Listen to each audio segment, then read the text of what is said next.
So yeah, the paradox.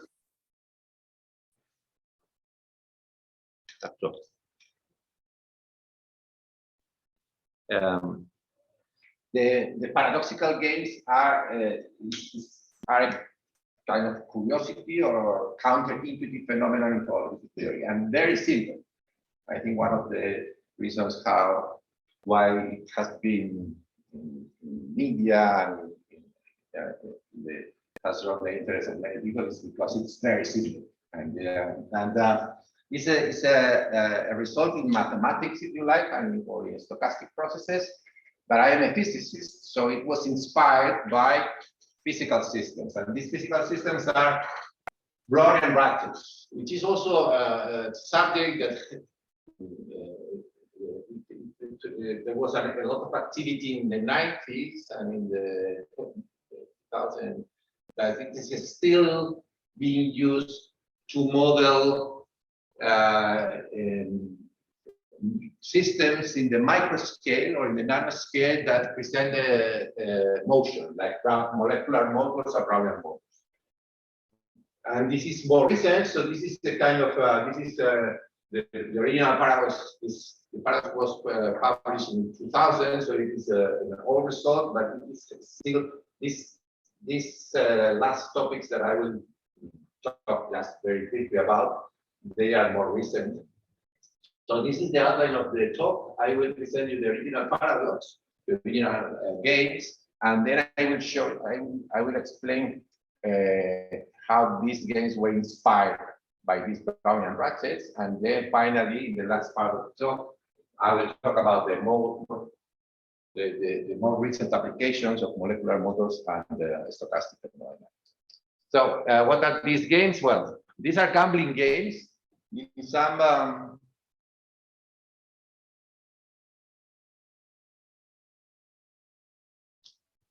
in some books, they say that the paradox is a result of game theory, but game theory is a different thing. Game theory is studies games of strategy, where there are two players, and I have some possible strategies to choose, and the other player has other strategies, and then this conflict of strategies is what Nash equilibrium is about, and all this game theory. These are gambling games, and a gambling game is something much more simple. It's the game that we play when we go to the casino and bet €1 or let's say red or black in the leg. So the games, the paradoxical games, are two games. The first one is very simple. It's actually the game that we play when we go to the casino, and we win €1, 1 unit, €1 in this case, with the probability with the probability P1, and we lose with the probability 1 minus P1. And P1 is close to 1/2. It's 1/2 minus epsilon, and if epsilon is 0, I have the same probability to win as to lose, so the game is fair. And epsilon is a small bias that it is always, if it is positive, epsilon is a positive small quantity, is decreasing the probability to win. So when I switch on this epsilon, when I have a positive value for this epsilon, the game is a losing game. Okay? And as I said, losing means here to decrease, to lose €1, and winning means to gain €1. And I will use this notation. X is the capital, is what I've won up to 10t. So when I win, my capital increases by 1, and when I lose, it increases by 1. So this is just because the casino, you pay €1 every time to red, and then the dynamics of your capital is going to follow this simple. Game B is a little bit more complicated. It is also a gambling game. So you have a probability to win and a probability to lose, but those probabilities depend on your capital. And this is the rule. Of course, you cannot find this in a casino. This is a kind of artificial construction. If your capital is a multiple of 3, if it is 0, 3, 6, etc., or X can be negative, because you see that If you start with zero capital, you can lose, and this means negative capital. If it is 0, -3, -6, etc., you play with these probabilities.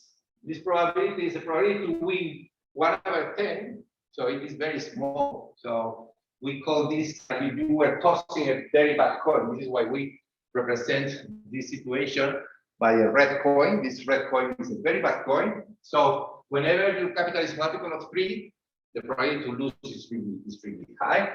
But when your capital is not a multiple of 3, if it is 1, 2, 4, 5, etc., the probability to win is 3, 4. So it's a very good coin. We have a 75% probabilities to win. Okay, so you will see that game B combines a very bad probabilities with good probabilities, or a very bad coin with a good coin. And these numbers are chosen in a way that if epsilon is 0, the game is fair again. So these two games, when epsilon is 0, they are fair. In which sense? Mathematicians have another definition of fairness in game, which is related with martingales and so on. But here I will use a very simple one, which is that the average of my capital, if the average of my capital is constant, I will call this a fair game. I mean, the average goes down, this is a losing game, and the average goes up, this is a winning game.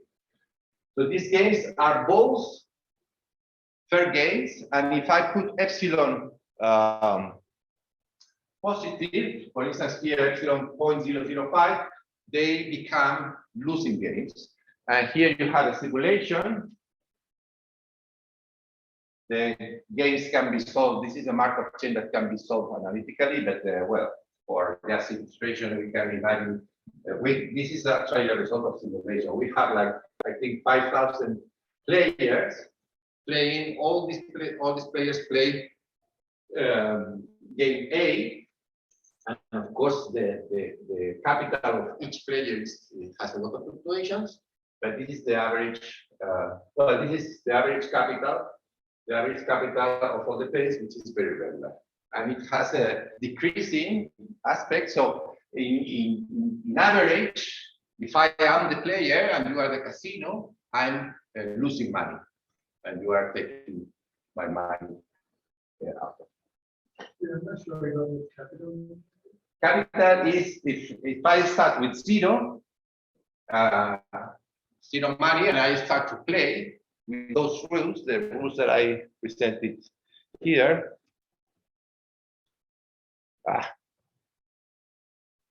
Capital is just what I've won in T in a number of terms, in T terms.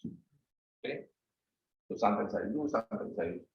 Here there is something called in probability theory the gambler's ruin, which is when you suppose that you need, if you want to go to the casino, you need money to bet.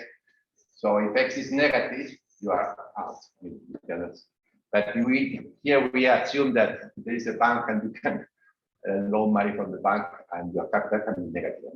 So this is the capital can be positive or negative. So in this simulation, this is the simulation of game A. I'm losing money. Actually, game A is so easy that you can prove it very easily that the slope of this is twice epsilon. Epsilon is the bias. So when epsilon is 0, this curve will be a horizontal line, and when epsilon is positive, you have this. Okay, game B is like that. You have a transient here, but the steady regime of the game is also this. So I'm the player, you are the casino, so I'm losing money in average in the yeah. So if you start with the non-zero capital, it's the same because everything is. Well, it's not the same. No, game B is not the same. Game A is homogeneous, game B is not homogeneous. So you can have a different transient, but the stationary regime is the same for both. Okay. So, yeah. How to design the value of X? Well, this is just for illustration. But we can study all the possibilities. Just one time, we consider the component of this. Not that point of this stuff. Well, this is an artificial. Well, it's not. Maybe it's not artificial. Maybe you want to play a casino. In a casino, well, you have the zero, which is you have other possibilities. But of course, this is just consider this as an artificial. So we choose epsilon, and we choose. This is just an artificial construction to show and a counterintuitive phenomenon. We will see the relationship with physics and so on later on. Okay. So this is game A and game B. So I lose money, and then once you are convinced that you are taking my money, I can say, okay, let's do something. Let's play twice game A, twice game B, twice game A, twice game. What did you say? Okay, no. If you do that, then I win money. The stationary, I systematically gain money. And if you say, you are cheating me, which is true, I can offer you different possibilities. Like, for instance, 3 times I, 2 times B, 4 times A, 4 times B, and so on. And you are not suspicious that I'm cheating you, which is true, but I can even say, okay, forget about sequences. Let's decide in each turn which game we play at random with a fair point. Okay, so at random we play A, we play B, maybe we play A, then B, whatever. It's a random sequence, and even with a random sequence, I get money.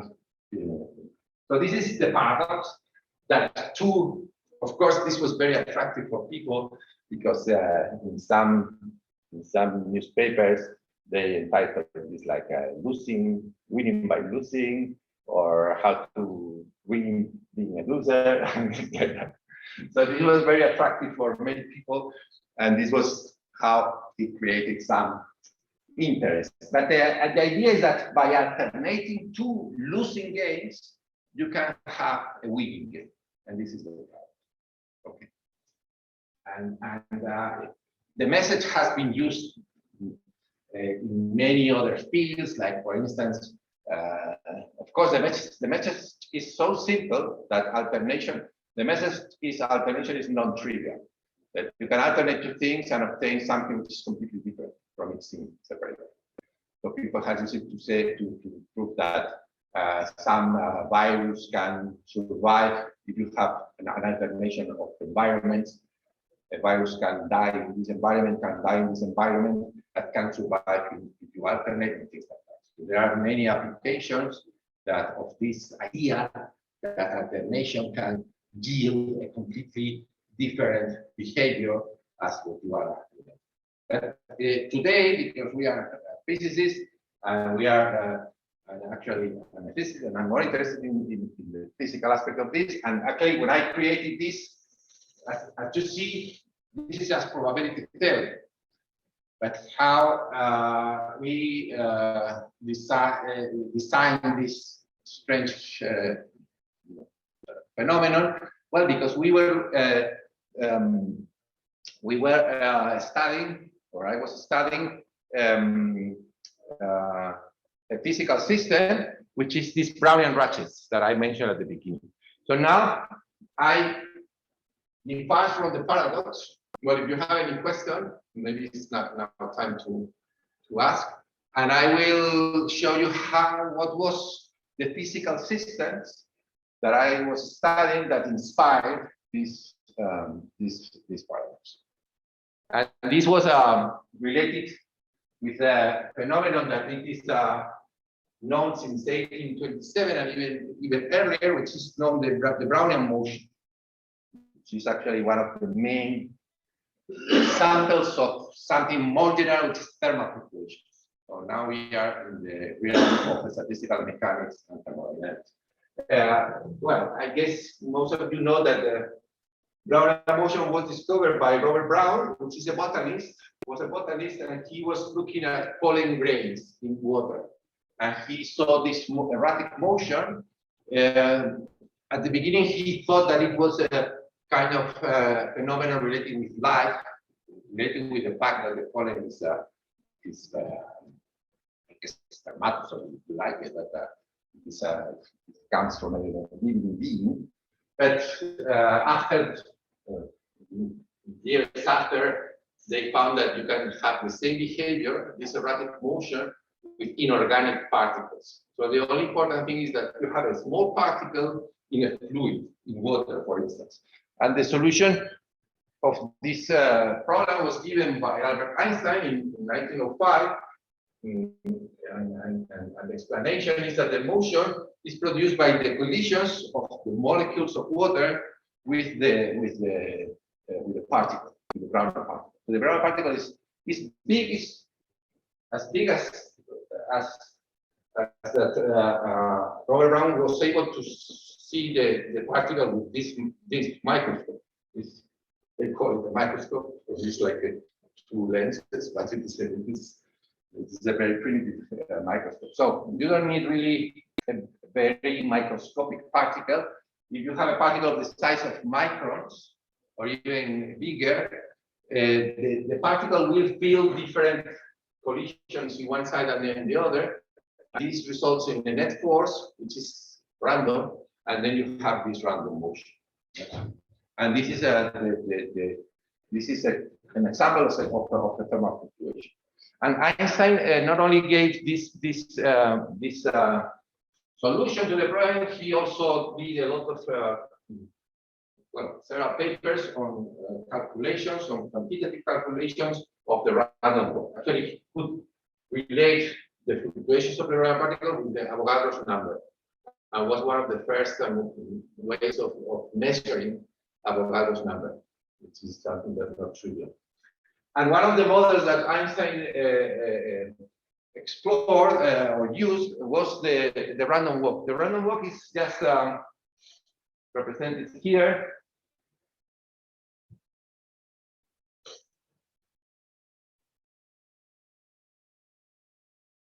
It's a particle in a 1D lattice that jumps from one side to the other with probabilities usually 1/2, or with different probabilities. You can have a bias in one direction and so on. And this is it's a discrete model of this complicated problem of the Brownian motion. But it is a good model of Brownian motion, and actually it started the whole theory of probability theory, which is the theory of random walks, which is a particular case of the Markov chain.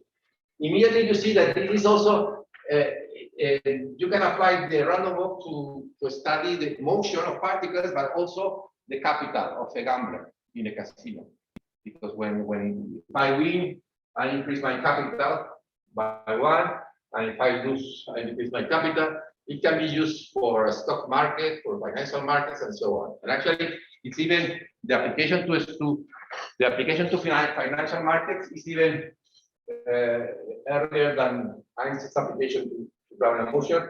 Is by Will Bashir-Gain in the 90s. And you can apply it. This can be also DNA, and you can have the motion of a protein in DNA. You can have quantum states, and just quantum states, the random walk, and in general, this can be populations of animals or viruses. So in population theory, it's used a lot. So in what has to do this? So here you see that the same model, mathematical model, can model the Brownian motion and can model the capital of the gambler. So, and this is the connection between the gains, between the two gains that we have seen, and this Brownian motion that I've showed you before. Gain A is just, remember, it was a probability 1/2 to go to the left or to the right to win. Here, winning is moving to the right, and losing is moving to the left. The capital here is 0, 1, 2, 3, etc. And gain A was 1/2, 1/2. So this is the Brownian motion of a particle, of a free particle, in a like If I have a bias here, if I decrease a little bit the probabilities of winning, I'm biasing the random walk towards the left. And it's equivalent in physics, in the physical model of random motion, to add a force to the left.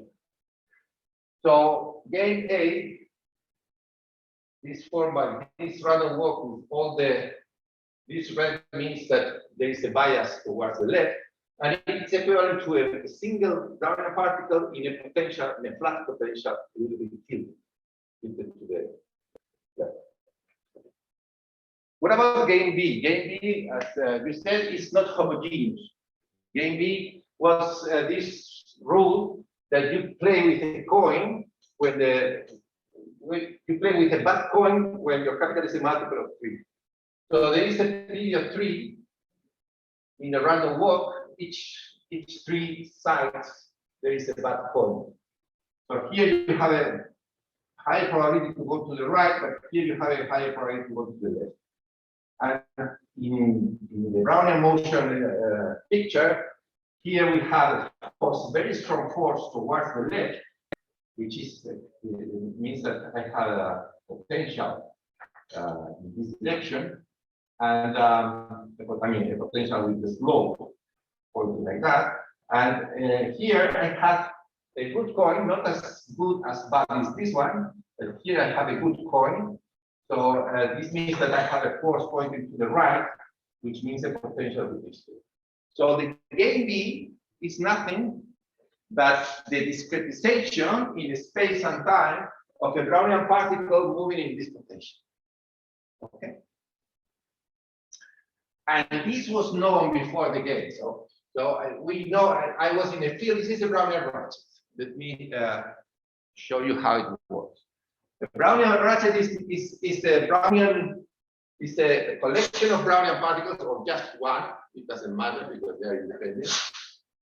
In a potential which flashes between flat and this shape, this sort of shape.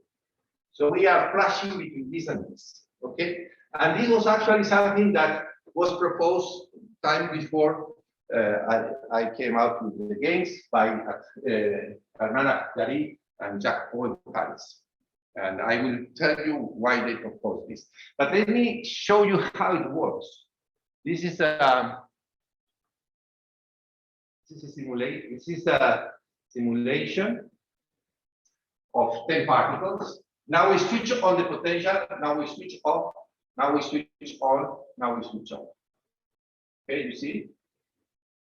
What happens? When we switch off the potential, the Brownian motion is the particle is free, so it can diffuse along the line. When we switch on the potential, particles go to the minimum of the potential forces. So they are overdamped Brownian particles. Yeah. Has more entropy than the particle under potential.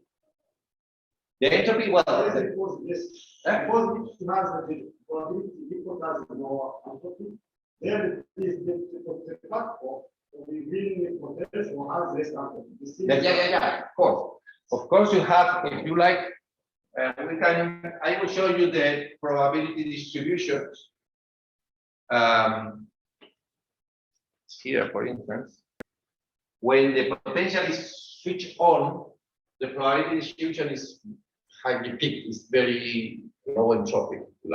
And when the probability, when the potential is switched off, the probability is spreads, is diffusion, because Brownian motion is diffusion and Brownian work.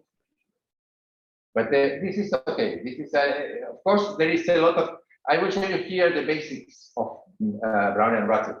Ratchet has been studied from the point of view of entropy, from the point of view of energy, and so on. But I will show you that that's the basic. Okay. So, but see what happens. Well, you see that the vertical line is the center of mass, or the average of all these particles. And you see that they move to the left. Why? Well, You can see it here, but it is even easier to see here. The shape of the sawtooth is such that there is a very small, sorry, because this is the opposite. Ah, no, this is okay, this is the same. There is a very short, this is very short, one of the slopes, and the other is very long, okay? So when I switch off the potential, it's very difficult that one particle goes by diffusion, by purely Brownian motion from here to here. It's very, it never happens. You see that it never happens. But it's not so difficult to cover this distance. So you see, let me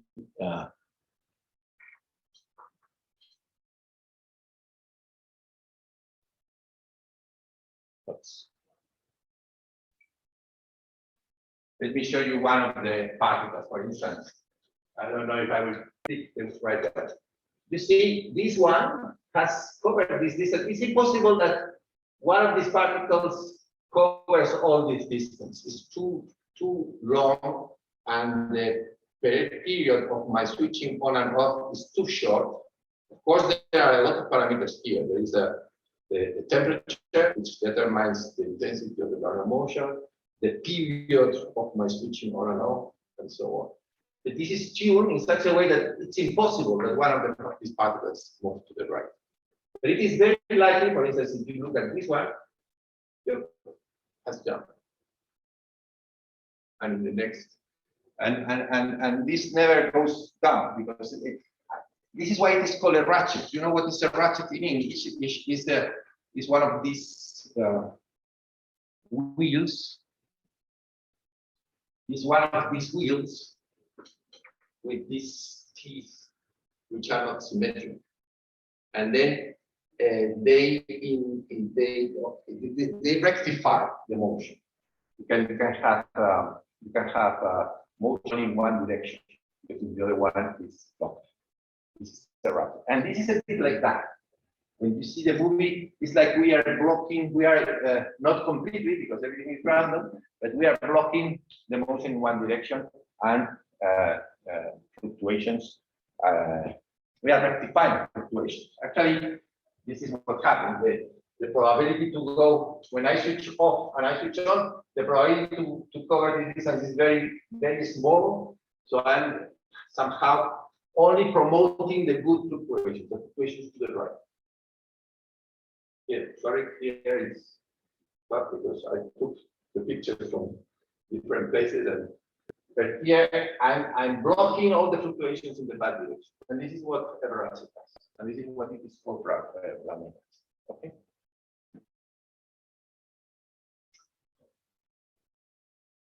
This idea of using ratchets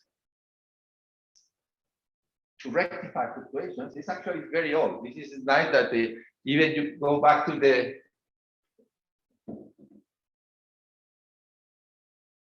to the 17th, the 18th century. There are clocks, and these clocks were in big buildings in the Netherlands and things, and where they use ratchets. This is a ratchet. This is a ratchet.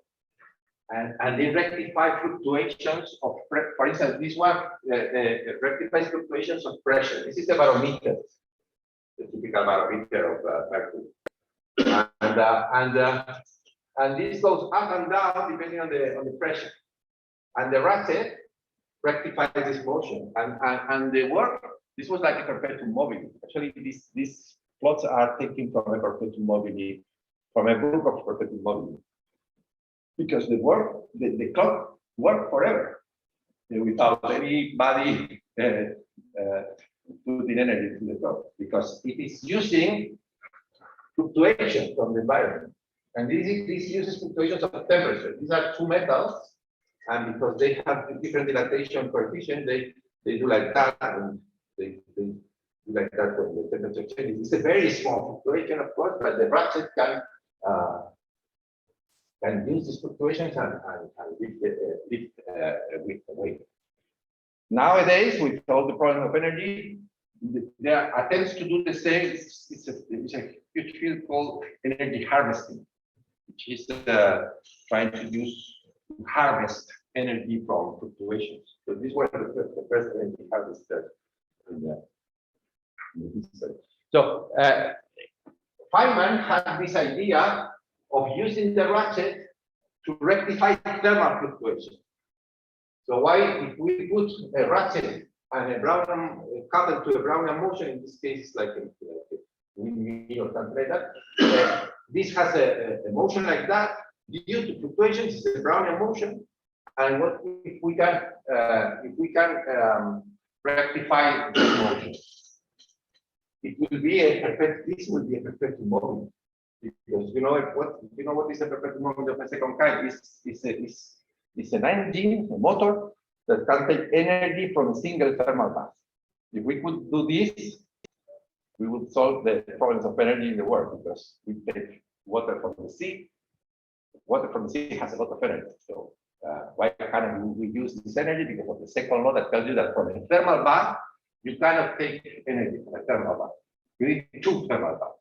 This is why we need in our vast energies, we need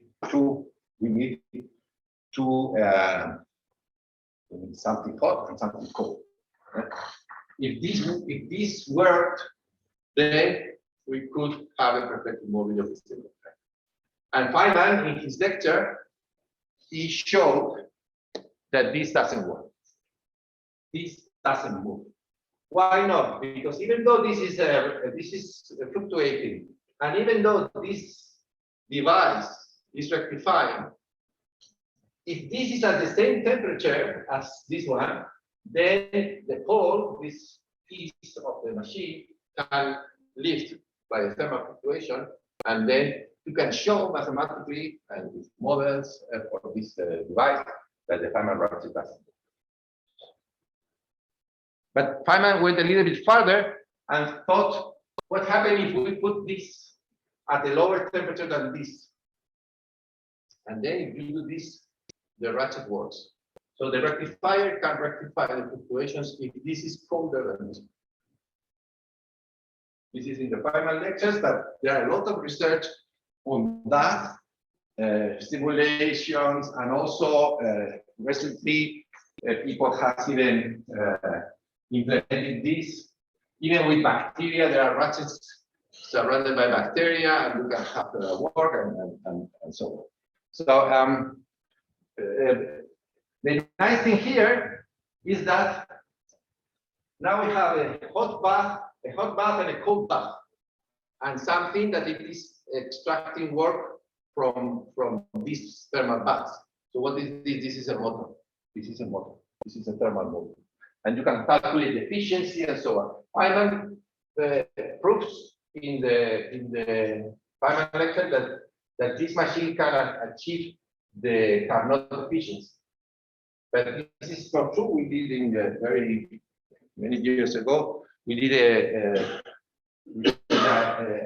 critical analysis of this chapter of the lecture of the Feynman lectures, and we proved that Feynman analysis was wrong. Okay, to finish with these motors, let me just go back to the games. Sorry, so the Feynman analysis of this is not the expression of efficiency? No, that it is Feynman to find the efficiency of this machine. He made some assumptions, and we showed that these assumptions are not compatible. He made different assumptions, and the assumptions were incompatible and not each other. And the reason, there is a very fundamental thing here. The Carnot efficiency is only reached when you are in equilibrium, because this means zero entropy production. And to have zero entropy production, you can never have a zero entropy production if you have a system in contact with two thermal baths simultaneously. In the Carnot cycle, your system is with a bath and then with another bath. So you are never simultaneously in contact with the two thermal baths. Whenever you are in contact simultaneously with the two thermal baths, there is a heat conduction, an irreversible heat conduction, and there's an introduction which decreases this. This is the reason. Okay, so let me just show you that the gains are, you can also interpret the gains. Remember that the gains were like the Brownian motion of a particle in a potential like this. Okay, if you have the typical dynamics, for instance, for people who knows computational physics, something like metropolis dynamics in this potential, you know that the dynamics of a particle here depends on the temperature. If the temperature is very big, this is like a flat potential.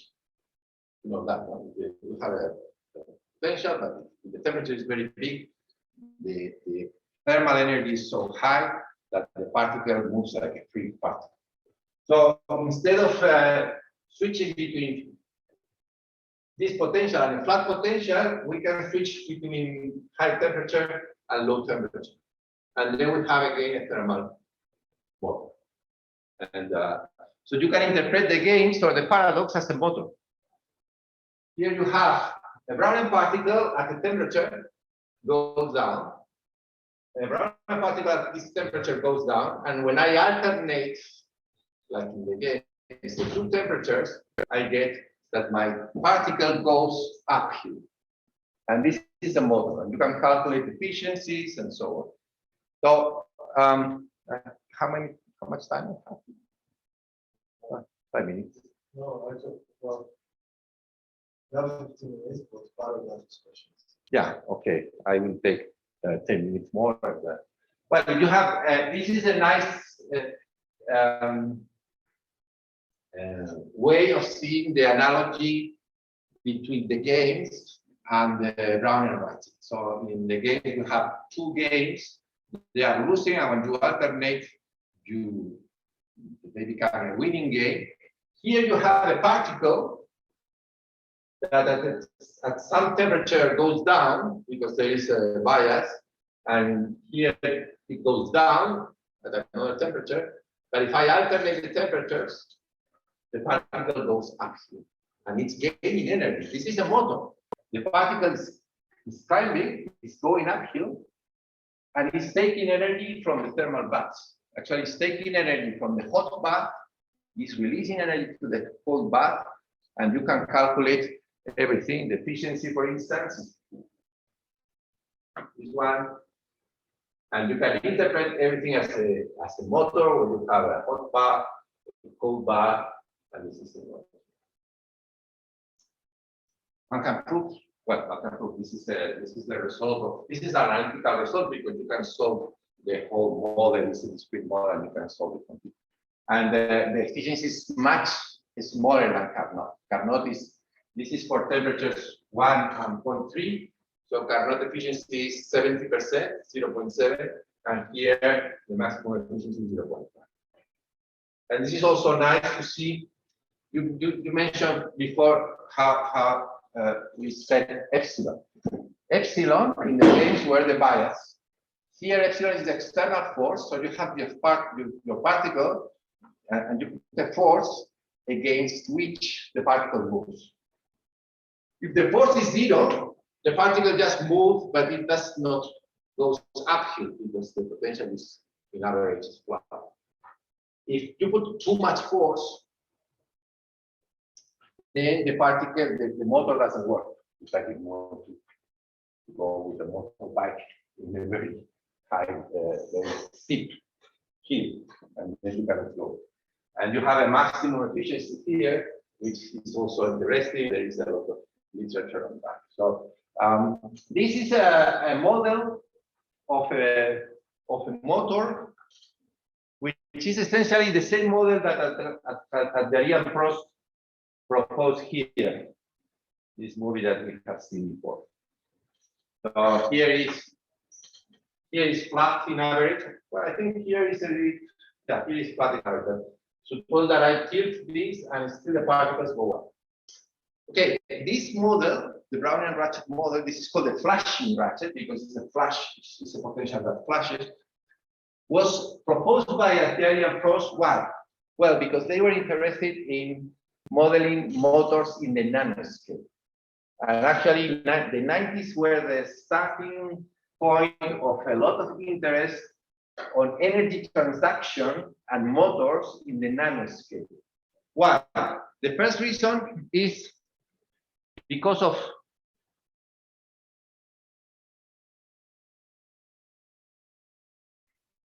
biology. In our bodies, there are a lot of motors, of molecules, very complex molecules that are very complex proteins that do amazing things. For instance, this is a molecule that packages DNA inside the virus. This is a virus, and this is DNA, and works like that. Well, this is this is another machine. They are called molecular machines that work inside our cells.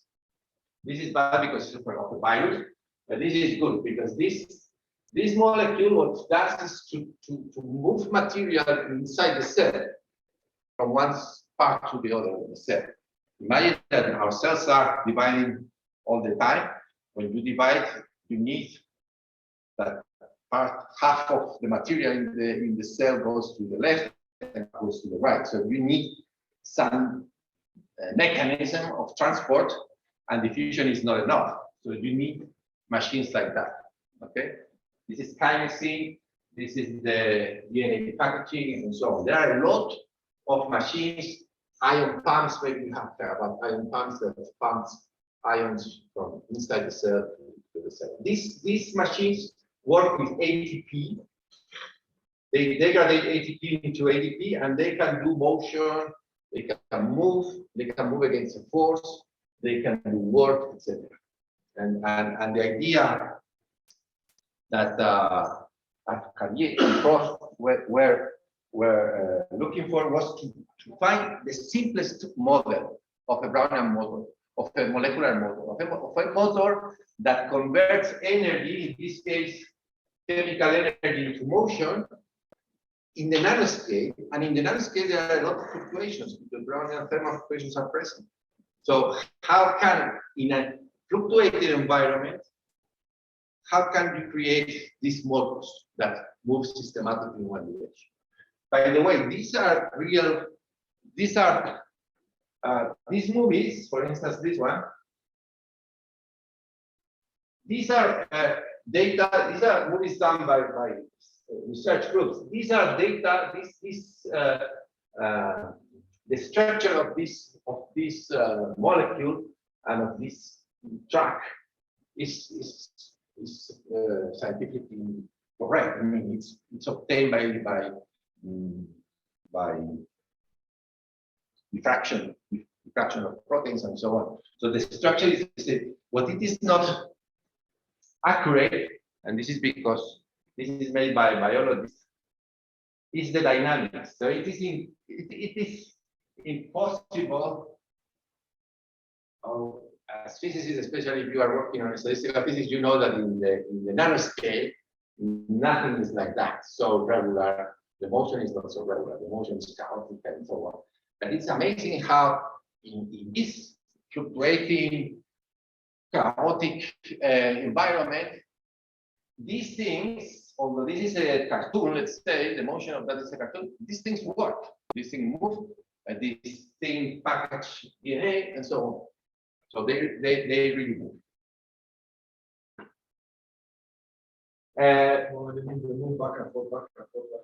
Yeah, it depends on how much ATP you consume. ATP, this consumption from ATP to ATP is 14 kT. So when you have a reaction mediated by this ATP, it's really irreversible because it's very hard to get 14 kT back. But it is more random. It is everything is Poissonian jumps and so on. So it's more. Molecular motors are also in the last years are also interesting. These are biological molecular motors, not molecular motors that you find in nature. And as I said, the ratchets where transits are a model that were too simple to model this, but they are still used variants of the Brownian ratchet to model this type of system. And but also people is interested on making artificial motors in the nanoscale and the microscale. And actually, in 2016, Feringa, Stoddard, and Sobashi, they got the Nobel Prize in chemistry for synthesizing molecular machines in general. Feringa has done some molecular motors. Most of them do molecular switches, which is molecules that if you send light or some catalyst or something like that, they change the shape. This is the switch. Okay. And if you want to see, there is another guy here which didn't get the prize, David Lehigh, but he also is very active in this field. And the group of David Lehigh has done a video which is very, very funny on the, which is this guy is a genius. He's doing the PhD, I think, on the postdoc in the group, but he's also a genius of music. So he sings. He has made a song with all these ideas of molecular models, how to build a nanobot, a robot at the nanoscale. I recommend this. If you look for, and he uses the song Havana, which I don't know who sings Havana, and if you look for nanobot Havana, you see it.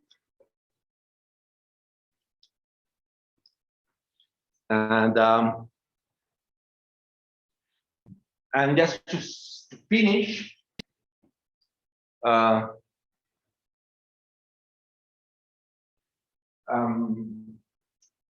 we have also this is a paper that we wrote with a group in ICTP-EAIFR in Barcelona, with the group of Dimitri Petrov, and this is from 2015. So you see that there is a lot of interest on motors in general in the micro scale because of biology, because of artificial motors, etc. So there is a whole field now called stochastic thermodynamics, which tries to understand from a very general point of view thermodynamics in the microscale. And what happens in the microscale? In the microscale, there are fluctuations. So when you have microscopic motors, like here we implemented a Brownian Carnot engine. I will tell you how. Everything is stochastic. Heat is stochastic, work is stochastic. So the second law is stochastic, and all this studying the fluctuations of heat and work is a whole field which is this stochastic thermodynamics. Here we use a Brownian particle, and you know the Carnot cycle is a gas. You compress the gas when the gas is cold, and you expand the gas when the gas is hot. So we did the same, but with just one particle. You have a single particle, and with optical tweezers, which are it's just a laser that traps the particle, you can mimic this expansion and compression. And you see that the heat and work you can do is nice because you can do the typical diagrams that you do in thermodynamics, like TS diagrams or PV diagrams and so on. And you see that each cycle is heat and work is random, and still you can do this stochastic thermodynamics. There are, this is a recent topic. This is probably the first book by Luca Apeliti and Simone Pigolotti, and it's a book that is the first book that has an overview of the field. As I said before, what the stochastic thermodynamics studies is cycles and thermodynamic phenomena that where heat, work, and energetics is stochastic. And still, what it is nice is that even though it's stochastic, you can have theorems and that tells you how are the fluctuations of that work. Maybe you have heard about the elasticity, equality, Crookes theorems, etc. And also in parallel to stochastic thermodynamics, there is a lot of that Anna also has worked on quantum thermodynamics. Studying this type, when you really go down to the nanoscale, you can have in this thermodynamic here is understood as the study of the exchange of energy between the system and the surroundings. So you can even have quantum effects. And there is a lot of interest now in this field of quantum thermodynamics.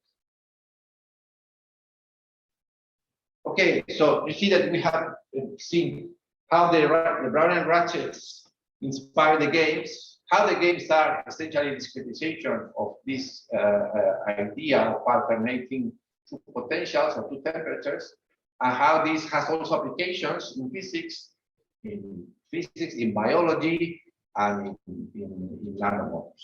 So, to conclude, I'll show you these paradoxical games. The message also in the games is that the alternation can be highly non-trivial, the alternation of two dynamics. I've shown you also something about Brownian ratchet. The main message of Brownian ratchet is that to really have this Brownian ratchet, this rectification of fluctuations, you need fluctuations, of course, but you need some non-equilibrium, like two thermal baths or flashing potential and so on. And you need a symmetry to create this motion. And then these are the ingredients to create a Brownian ratchet. And that this has a lot of applications in these fields, which are more recent, and people is working a lot now in stochastic thermodynamics, quantum thermodynamics, and molecular models. So, thank you.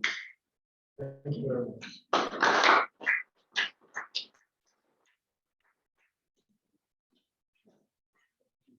We'll take questions.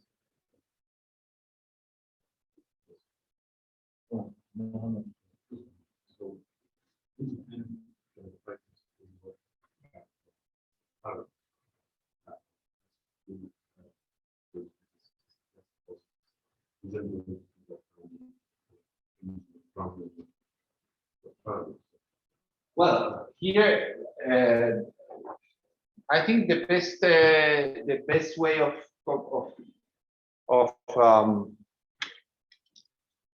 seeing the relationship is this slide that I showed before, not the that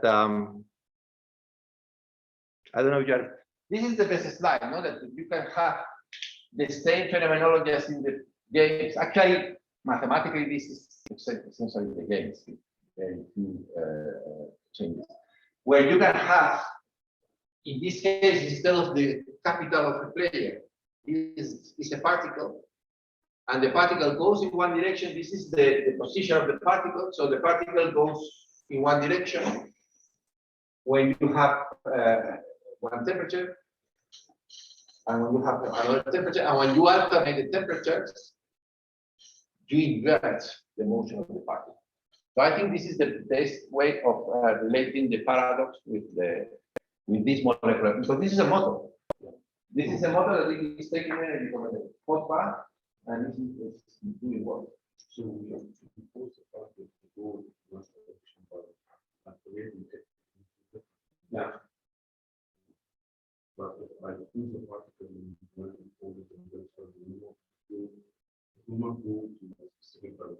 it goes down. It goes down. This is a particle. This is a particle in a potential which is tilted in this way, and the potential is like that. No, so if the temperature is fixed, it doesn't matter the temperature. If it is hot, it goes very fast. If it is cold, it goes slower, but it always goes down. Because whenever you have the potential is like that. It has some, it's like a peak, so potential. But the nice thing is that if you alternate the potential, the particle goes down. And this is a model because you can have For instance, when I show the PSC moving, it's moving against the friction, so it's really moving against the force. All these motors are doing are moving against something.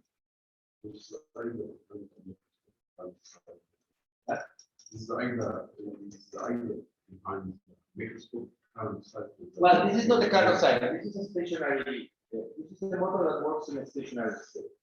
The Carnot cycle is you need some external agent that moves that changes the temperature. No, sorry, this two changes.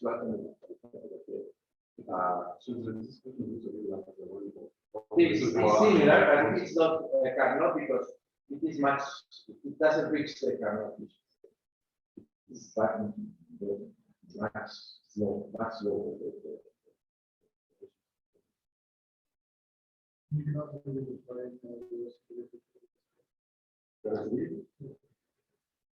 For that one is very. For that one, this is very universal because you need, another way of seeing the paradox is that. So the paradox is always taking advantage of the transient. Because when I was sitting there, when I said that the gates are losing, this is in the stationary regime. But they have a transit. So what you are doing is to stabilize the transit.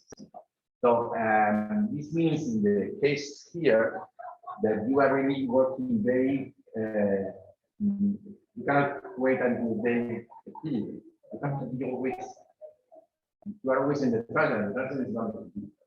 So this specific example cannot work very close.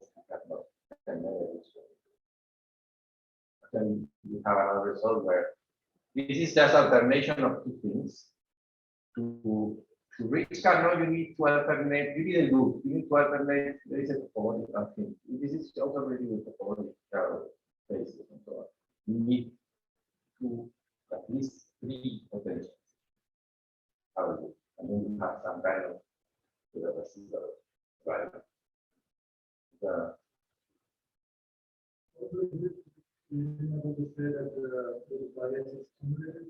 Right?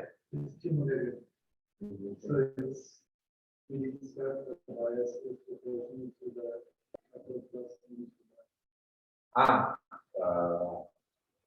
this will be like exponential. This will be very good. No, if the bias is proportional to the capital, then I guess much harder. The constant bias means that you have a potential that you have a we are always comparing with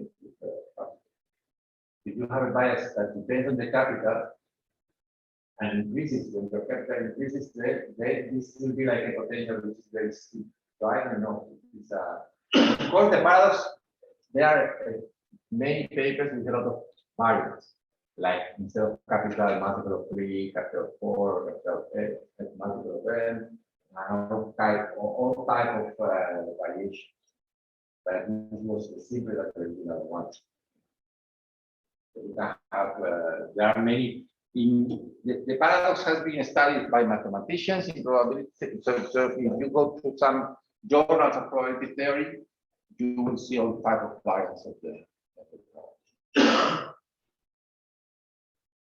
Okay, my question is on the frequency of switching between the conditions. Does it have an effect on the direction?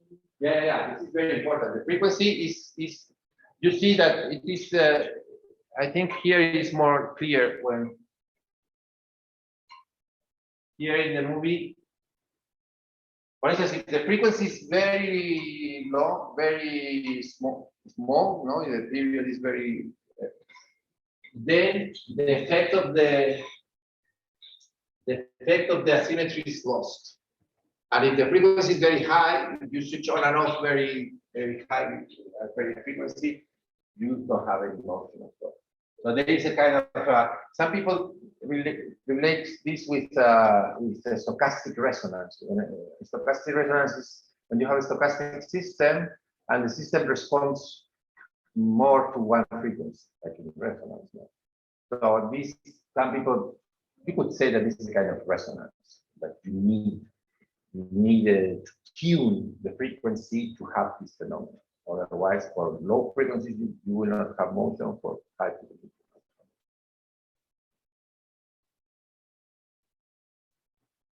Thank you very much, Juan.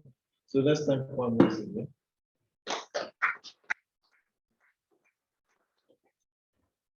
Thank you.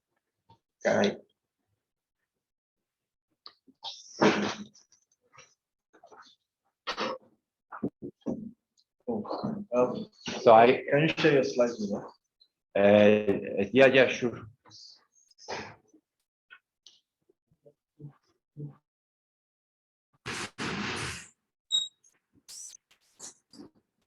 So I get out of the meeting of the